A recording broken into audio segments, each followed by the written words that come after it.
அனைவருக்கும் வணக்கமுங்க. நம்ம இன்றைக்கி பார்க்க போகிறது பார்த்திங்கன்னா 3.5 சென்ட்டில் உள்ள 2 பிஹெச்கே வீட்டை தான் நம்ம இன்றைக்கி பார்க்க போகிறோங்க. அதாவது வந்து பார்த்திங்கன்னா பொள்ளாச்சியிலேருந்து 3வது கிலோமீட்டரில் இந்த வீடு அமைஞ்சிருக்குதுங்க. அதாவது தெற்கு பார்த்த சைட்டில் கிழக்கு பார்த்த பில்டிங் கட்டியிருக்கிறாங்க. அதாவது வந்து பார்த்திங்கன்னா 1350 ஸ்கொயர் ஃபீட்டில் பில்டிங் ஆகிருக்குதுங்க. அதாவது போர்ட்டிக்கோ பார்த்திங்கன்னா 2 கார் பார்க் பண்ணுற மாதிரி ஸ்பேஸ் விட்டு கட்டியிருக்கிறாங்க. ஜலமூலையில் போர்வெல் இருக்குங்க.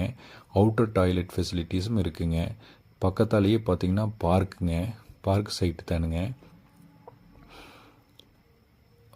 ஹால் சைஸ்னு பார்த்தீங்கன்னா 16க்கு 16ங்க. நல்ல லேட்டஸ்ட் டைல்ஸ் யூஸ் பண்ணி தான் பண்ணியிருக்கிறாங்க. அதாவது வந்து டைனிங்கும் கிச்சனும் அட்டாச்சுங்க. 10க்கு 16 சைஸுங்க. 2 பெட்ரூமுங்க. ஒன்று மாஸ்டர் பெட்ரூமு, இன்னொன்று பெட்ரூம் சைஸ் பார்த்தீங்கன்னா 10க்கு 10ங்க. வித் அட்டாச்சு பாத்ரூமோடு பண்ணியிருக்கிறாங்க.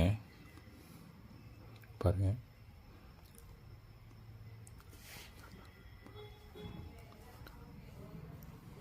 பூஜை ரூம் சைஸ் பார்த்துட்டிங்கன்னா 6க்கு 4ங்க. மாஸ்டர் பெட்ரூம் சைஸ் பார்த்தீங்கன்னா 10க்கு 16 வித் அட்டாச்சு பாத்ரூமோடைங்க. ஓனர் என்ன ரேட் கோட் பண்ணுறாருன்னு பார்த்தீங்கன்னா 62 லட்ச ரூபா கேட்குறாருங்க. தேங்க்யூங்க.